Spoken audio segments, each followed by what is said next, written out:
अस्सलाम वालेकुम। ओके, सो जैसे कि हम डायबिटीज़ मेलाइटिस इन प्रेगनेंसी को देख रहे थे, तो अब हमने साइन एंड सिम्टम्स तक डिस्कस कर लिया था। Now that is very important, complication ये आपको पूछी जाती है। आपको हमने इसको दो में डिवाइड कर दिया, फीटस और मदर की कॉम्प्लिकेशंस।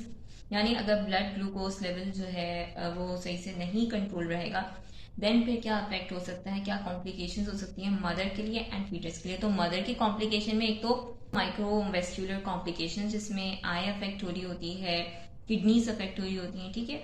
तो रेटिनोपैथीज एंड नेफ्रोपैथीज एंड न्यूरोपैथीज, पाँव सुन वगैरह ज्यादा रह रहा है, इस तरह की कंप्लेंट पेशेंट करेगा, और नजर नहीं आ रहा, इस तरह की आईज अफेक्ट हो सकती हैं। So these are the complication.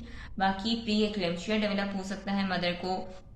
इसके अलावा इंक्रीज रिस्क ऑफ इन्फेक्शन होंगे। ऑब्वियसली जब डायबिटीज कंट्रोल नहीं होगी तो इन्फेक्शन के चांसेस बढ़ जाते हैं। बाकी डायबिटिक कीटोएसिडोसिस हो सकता है, रिकरेंट यूटीआई, सी सेक्शन की तरफ जा सकती है पेशेंट, और प्रीटर्म लेबर भी हो सकता है। So these are the complications that are faced by the mother.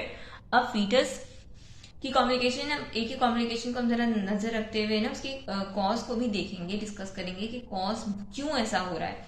Congenital anomaly, obviously congenital anomaly तो ये नॉर्मल सी बात है कि जिसमें सबसे ज्यादा हार्ट डिफेक्ट्स और न्यूरल ट्यूब डिफेक्ट्स होते हैं, जिसके लिए हमने फॉलिक एसिड उसको पहले से ही बता दी थी कि वो यूज करे। बाकी हार्ट डिफेक्ट्स में वेंट्रिकुलर सेप्टल डिफेक्ट और आर्टीरियल सेप्टल डिफेक्ट, इस तरह के बहुत होते हैं। बाकी मैक्रोसोमिया क्या होता है? Macrosomia is increase size of the baby, that is pregnancy में जब डायबिटीज होती है तो जो बेबी का साइज होता है वो काफी गुड साइज बेबी बॉर्न होता है।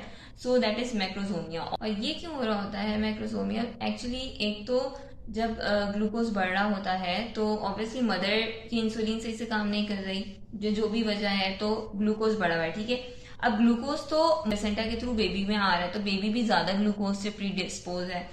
अब इंसुलिन अगर हम मदर को देंगे भी ना, तो ये बात आप याद रखिएगा कि insulin can not cross the placenta, तो वो सिर्फ मदर में कंट्रोल करेगी, लेकिन ग्लूकोज जा रहा होगा, लेकिन insulin can not go to the foetus, तो क्योंकि वो प्लेसेंटा को क्रॉस नहीं करती। तो अब जब सिर्फ ग्लूकोज जा रहा होता है बेबी को और बेबी में हाई ग्लूकोज उसके पास आ रहा होता है, तो उसकी जो पेंक्रियाज है वो इंसुलिन ज्यादा प्रोड्यूस करने लगती है। ऑब्वियसली जब इंसुलिन ज्यादा प्रोड्यूस करेगी तो इंसुलिन लाइक ग्रोथ फैक्टर्स भी ज्यादा सिक्रीट होते हैं, जो कि अगेन मेटाबॉलिज्म वगैरह करवा रहे होते हैं। और क्योंकि खुद इंसुलिन एक एनाबॉलिक हार्मोन है, तो वो फैट की डिपोजिशन वगैरह, इन सारी कंडीशंस की वजह से जो है मैक्रोजोमिया हो रहा होता है, increase in the size of the baby. और ये एक्चुअली 4 to 5 kg जो है अगर बेबी है तो that is macrosomia. Obviously in this condition difficult birth में डिफिकल्टी होगी, और शोल्डर वगैरह या कोई ट्रॉमा भी हो सकता है ड्यूरिंग बर्थ, ठीक है। सो ये एक कॉम्प्लिकेशन हो सकती है। बाकी स्टिल बर्थ, टॉक्सिन वगैरह प्रोड्यूस हो जाते हैं, तो इस वजह से स्टिल बर्थ हो सकती है।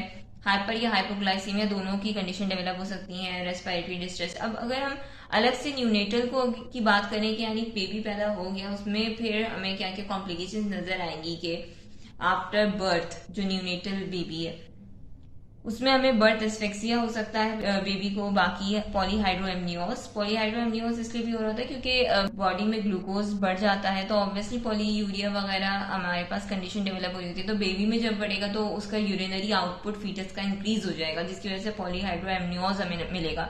हाइपोग्लाइसीमिया, क्योंकि अब तक पेशेंट जो बेबी था उसको फौरन हमें ये जो भी डायबिटीज केस होता है प्रेगनेंसी में, उन्हें फौरन बेबी के पैदा होने के बाद हमें उसका ग्लूकोज मॉनिटर करना होता है कि कहीं वो क्योंकि ये hypoglycaemic condition is very dangerous and very lethal. तो क्योंकि उसका एक्सपोजर हाई ग्लूकोज से होता है और वो उसकी पेंक्रियाज हाई इंसुलिन बना रही होती है, एकदम से जब उसका जो मदर के ब्लड से उसका एक्सपोजर हटता है तो उसकी बॉडी तो अभी तक ज्यादा इंसुलिन बना रही होती है ना, तो वो हाइपोग्लाइसेमिक कंडीशन में चला जाता है। सो उसको मॉनिटर करना बहुत इंपॉर्टेंट होता है। बाकी डायबिटिक कीटोएसिडोसिस हो सकता है। जॉन्डिस क्यों होता है?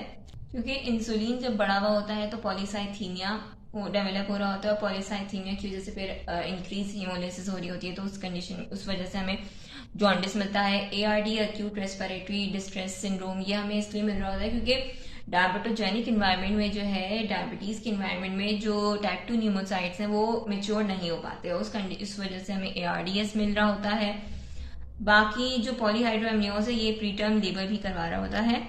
इसके अलावा हमें हाइपोकैलीमिया, हाइपोकैल्सीमिया इस तरह की कंडीशन भी मिलती है। और ये क्यों मिल रहा होता है? क्योंकि इंसुलिन जो है वो जो पोटेशियम है इनका सेल के अंदर इन्फ्लक्स करवा रहा होता है, तो ब्लड में जो है हाइपोकैलीमिया वगैरह डेवलप हो रहा होता है। सो ये सारी हमने कॉजेज जो कॉम्प्लिकेशंस थी उनको देख लिया, और उसके पीछे जो कॉज है उसको भी हमने साथ साथ डिस्कस कर लिया। ये आपको पता होना चाहिए, वाइवा में आपसे पूछ सकते हैं ना कि क्यों हो रहा है ऐसा।